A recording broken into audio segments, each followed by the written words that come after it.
This group is for educational purposes only. Our group is allowing our instructor, Mr. Roldan Ardines, to use this as an educational material.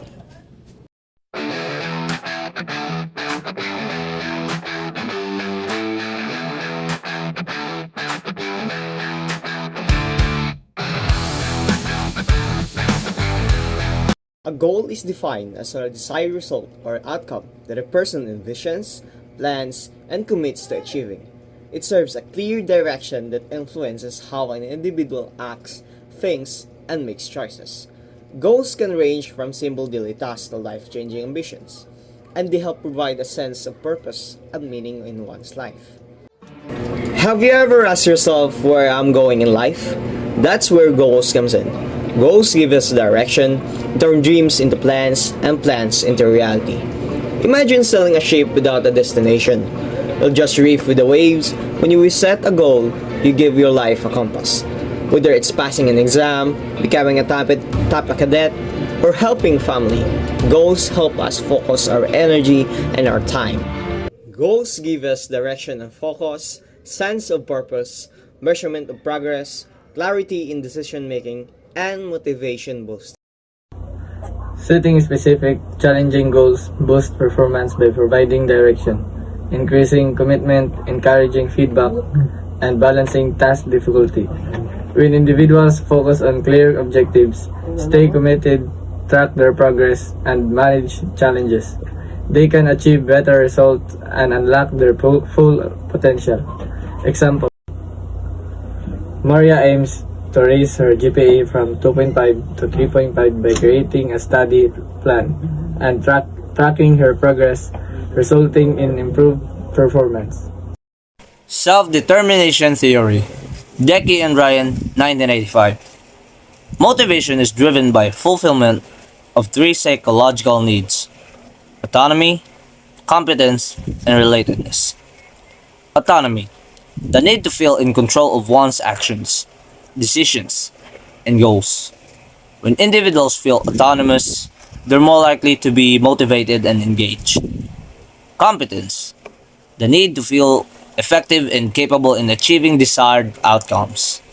When individuals feel competent, they're more likely to take on challenges and persist in the face of obstacles. Relatedness. The need to feel connected and valued by others. When individuals feel relatedness, they're more likely to experience a sense of belonging and social support. Let's say, for example, John embraces healthy living for intrinsic reasons, boosting his well-being and fulfilling his core psychological needs. So by recognizing the importance of autonomy, competence, and relatedness, we can take steps to create environments and support human flourishing and motivation. Expectancy theory, Victor Vroom, 1964. Motivation is determined by the belief that effort leads to success, expectancy, performance leads to outcome, instrumentality, and the value placed on those outcomes, valence. For example, Anna studies hard for a scholarship she values, motivating her to put in more effort. Achievement Goal Theory, developed by Carol Dweck and Andrew Elliott in the 1980s, explains how people motivation in achievement setting like school, sport, or work is influenced by the type of goals they adopt. The theory identifies two main goal types: mastery goals and performance goals. Mastery goals focus on learning, understanding, and improving skills. People with mastery goals are motivated by personal growth and they tend to persist longer, use deeper learning strategies, and bounce back from the setbacks more easily. Performance goals, on the other hand, are about demonstrating ability relative to others. These are split into performance approach goals, wanting to outperform others, and performance avoidance goals, wanting to avoid doing worse than others. While performance approach goals can sometimes drive success, performance avoidance goals are often linked to anxiety and fear of failure. This theory is highly influential in education and psychology, helping teachers and coaches understand how to motivate people more effectively by encouraging mastery-focused environments rather than purely competitive ones.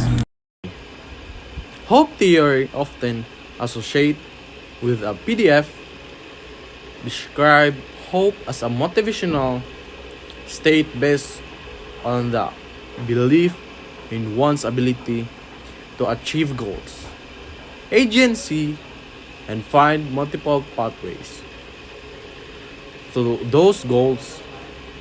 Hope involves with pathways, thinking, and finding ways to achieve goals. Agency thinking, the motivational to pursue them, supporting mental resilience in goals achievement.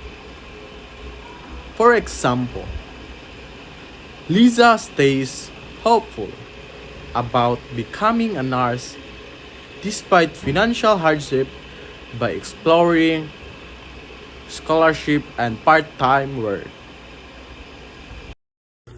Temporal self-regulation theory, Hall and Fong, 2007.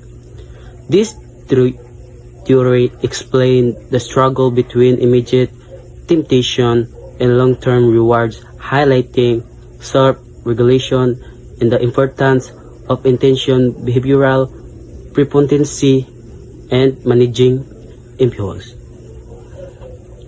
Temporal self-regulation theory helps why we sometimes choose short-term pleasures over long-term goals even we know better. It looks how at we make decisions and what gets in the way of doing what best for us in the long run. There are two main parts to this theory. Number one, intention. This is your plan or goal, for example, wanting to eat healthy or study for a test. Number two, behavioral preponderancy. These are your habits or automatic behaviors that might take over. For example, if you are used to snacking on junk food or scrolling on your phone instead of studying, these habits can be hard to break. So this theory helps us understand why it's often hard to do what it intend to do, especially when old habits and temptation get in the way.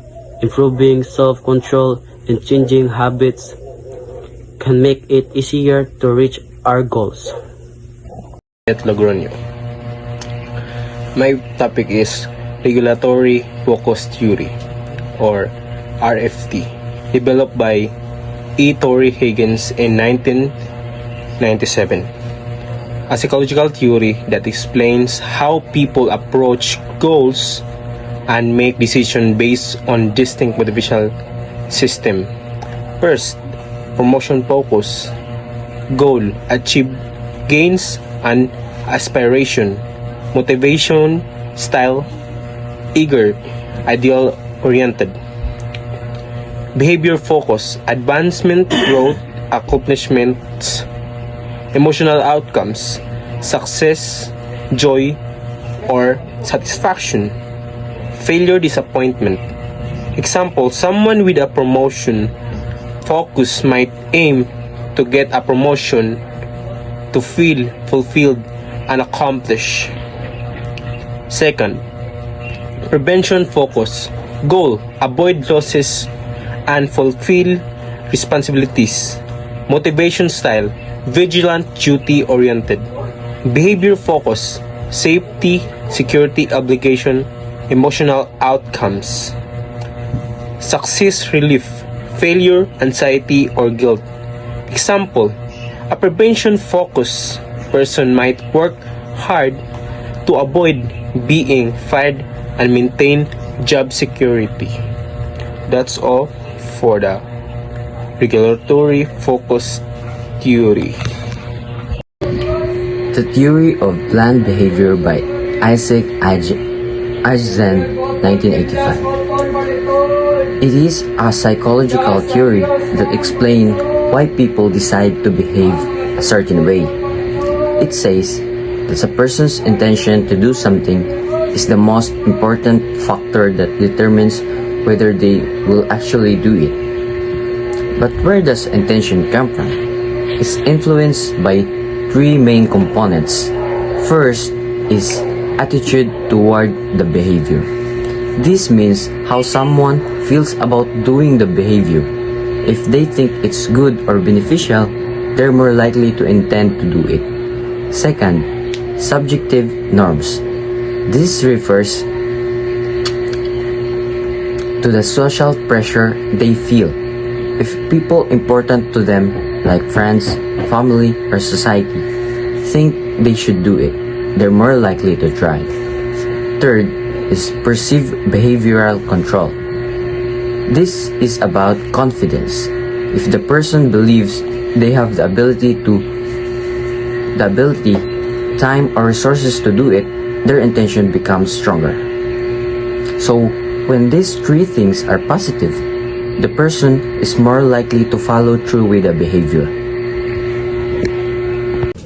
Goal setting involves defining clear, specific, and time-bound objectives that guide actions and improve focus.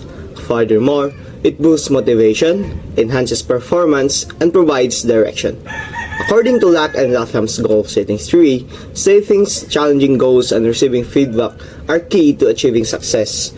To sum up, effective goal setting is essential for personal growth and overall productivity.